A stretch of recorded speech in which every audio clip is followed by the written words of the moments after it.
Hello students, my name is Nissi Amadi. You can call me Auntie Nissi because I'm your teacher for today. And I'll be taking you on CRS, keeping God in our relationship, and our focus is relationship in the church and the family. Come right with me. Relationship in the church. Well, I like to look at the word relationship. Relationship can be seen as a connection.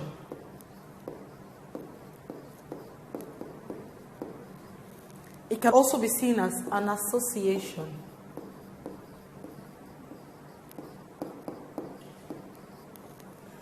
It's also a condition of being related.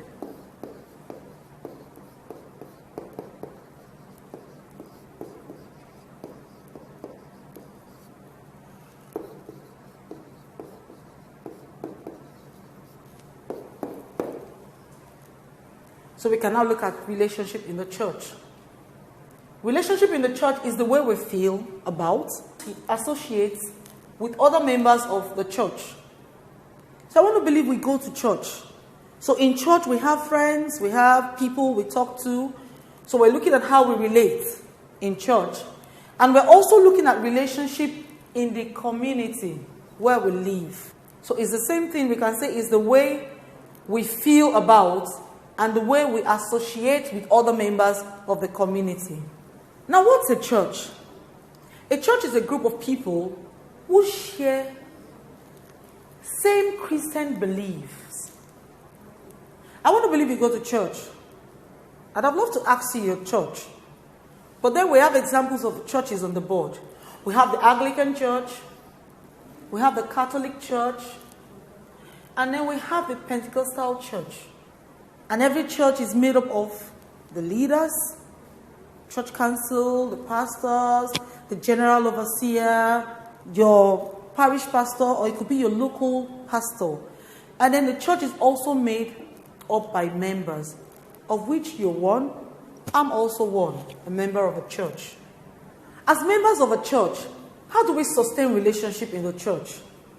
We can do that by one, genuine love for one another. Somebody is sick, somebody needs help, you're there to give it. It doesn't have to be a blooded thing, but because we belong to a church and there is same belief, Christian belief, you can actually show genuine love. You can also share what you have with those who need it. We should be hospitable. There are times you find church members who are homeless. You can bring them to your home. And we can bless those who do us wrong. We can rejoice with those who are happy. And we can mourn with those who mourn. Those who are bereaved, they've lost somebody, maybe a mother, a father, because you have genuine love for them. You can mourn with them. We can also live in peace with one another. We can't be people of the same church and then we're quarreling, we're keeping malice and all sorts. We should not pay evil. Neither should we speak bad about others. It's wrong to say bad things about other people, even if it's true. We should obey authorities. Obey what the pastor says, what your leader says. It's very important. Now let's take a look at the community. Because we don't have church operating in isolation. Most times you find churches in communities. So let's look at the community. A community is a place where you have a group of people occupying a small geographical region or area. And they are bounded by culture. You can say culture and traditions.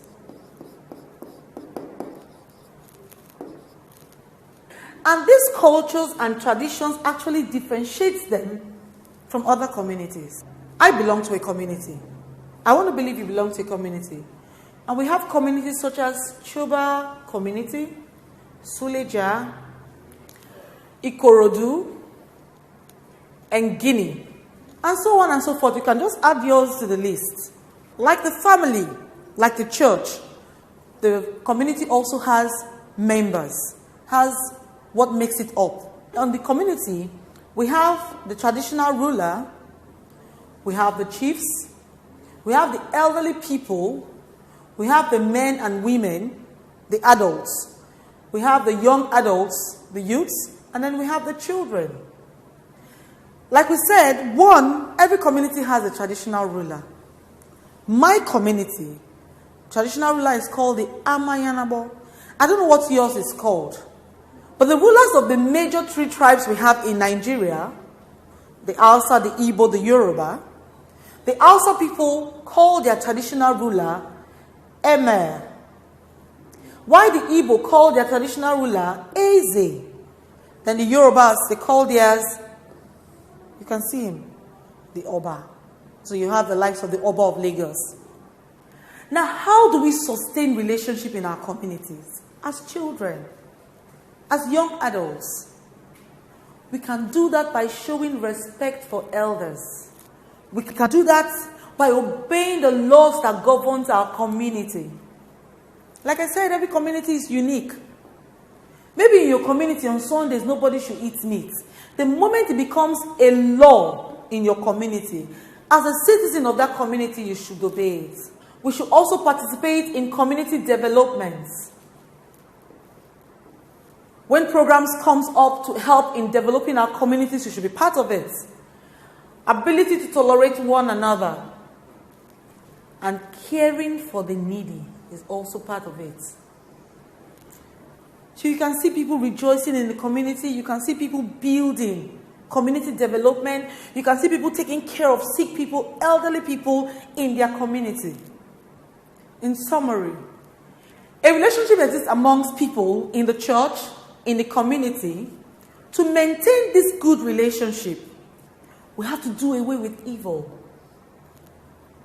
We have to bless our enemies. Help the needy and show love to one another.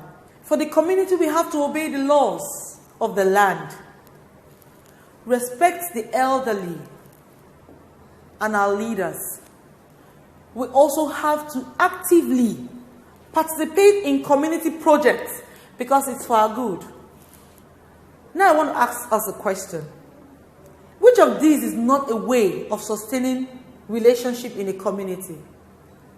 A, obeying laws made by the community leaders. B, making decisions for the community leaders. C, participating in community projects. If you say A, you are wrong. If you say C, you are wrong. B is the correct answer. We've come to the end of today's class. Thank you for listening.